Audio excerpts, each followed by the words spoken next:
What up guys, it's your girl Journey of Tay. If you're new, welcome to my channel. If you are a returning visitor or subscriber, what's up? How are your 2018 fitness goals going? This year, 2018, we are trying to get our best bodies ever. We're trying to be the healthiest we've ever been. We're trying to be in the best shape of our lives, and we're just trying to get some banging bodies, to be quite honest. The majority of us consider having a nice midsection a part of having a banging body.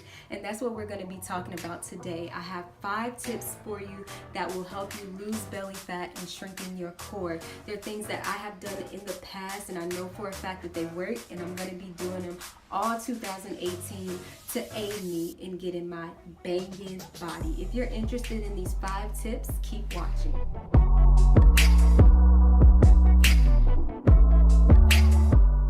My first tip is to monitor your carbohydrate intake. Disclaimer, I am not saying follow a low carb diet. I personally do not follow a low carb diet. I need my energy and I need my strength, but what I am saying is do not consume an excessive amount of carbohydrates. The first thing that the body burns is carbs, and then the next thing that it burns for energy is fat. So if we have an obsessive amount of carbs in our system, that's all our body is going to be able to focus on burning. Carbs, carbs, carbs, and it won't have the time to ever get down to burn the excess fat that we have in our body. So that's why you just want to be sure that you're not consuming too much carbs. I like to recommend for lunch and dinner, have half of your plate be vegetables, 1/3 be carbohydrates, and 1/3 be protein. If you eat like that, there's no way you will overconsume carbohydrates, and there's no way that you will be eating too low of an amount.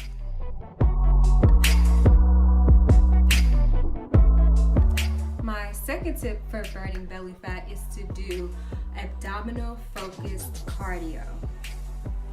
I know you're like, what did she just say? I never heard of that before.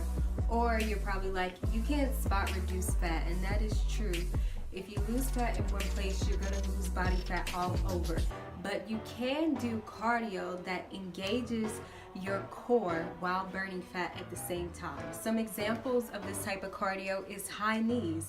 High knees is a form of cardio, but it engages your lower abdominals at the same time. Another example is mountain climbers. That's a form of cardio. You're gonna get your heart rate up, lose weight all over, but you're also focusing in on your ab area, so you're gonna lose a little bit more belly fat in that area. Another example is the power knee strikes, okay? Getting your heart rate up, burning calories while engaging your core at the same time. From experience, I have noticed when I do my cardio this way, I lose belly fat way faster than I would lose it if I just did cardio that wasn't focused on my abs. I actually have a video on my channel. It is a 10-minute cardio ab workout, and it has some great examples of abdominal focused cardio, so you should definitely check that video out.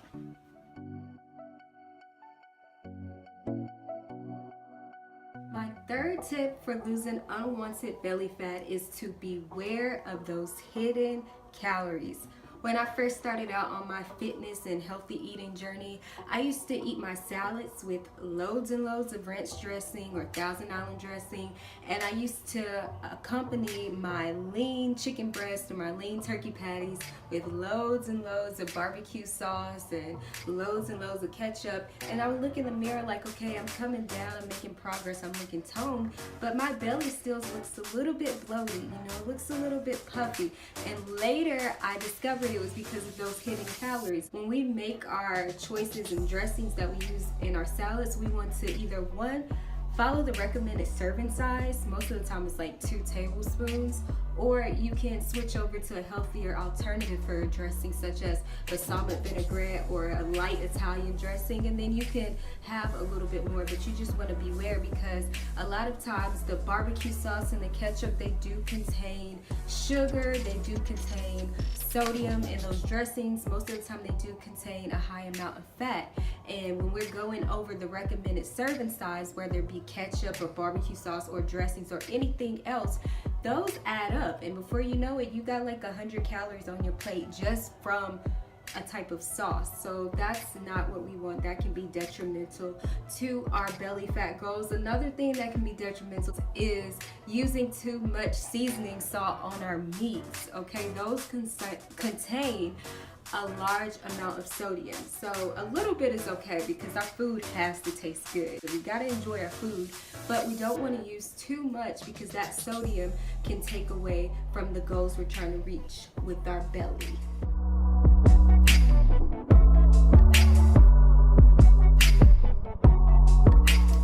My fourth tip, I'm sure you probably heard before, but you want to drink loads and loads and loads of water. I cannot stress it enough.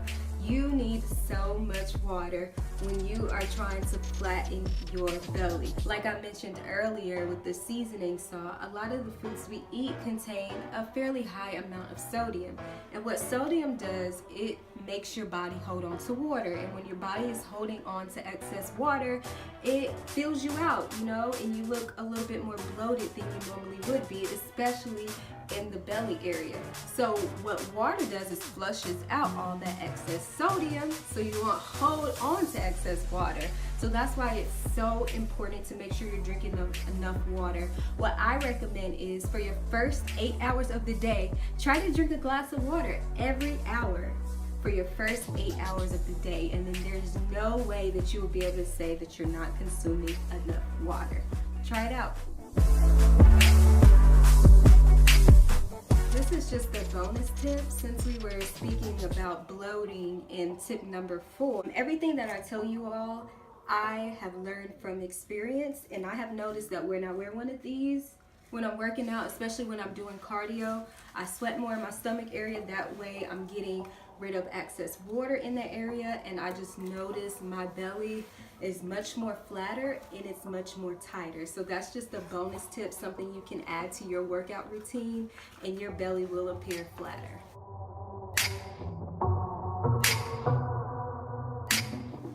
My fifth and final tip is to create an illusion through weight training. If you look at fitness models, do you notice the ones that have the most tightest, tiniest, flattest cores, they have broader shoulders and broader chest and broader hips or legs? It's because they purposely train that way. If you want an hourglass figure, your body has to come out more up top, cinch in towards the middle, and then go back out towards the bottom. And a lot of people specifically train that way. So the next time you go to the gym and you go over to the weight section, train with the purpose that you're trying to sculpt an illusion of a smaller waist. So you want to make sure that you're training your shoulders so that they come out larger so your waist looks smaller. You want to make sure that you're training your chest so that it comes out more so that your waist looks smaller. You want to make sure that you're training your back so you get that broader back to help with that V-shape illusion. And you want to make sure that you're also training your lower body so that when your waist comes in, it goes out towards your lower body. That's one thing I love about fitness. It's pretty much like an art, and you can sculpt your body however you want it to be. I want to take a moment to thank you guys so much for watching that video. If you enjoyed these 5 tips, you can give it a big thumbs up and make sure you subscribe to my channel. I have so much good content coming for you all. And feel free to check out the other videos I have on my channel. I hope you all have a great day.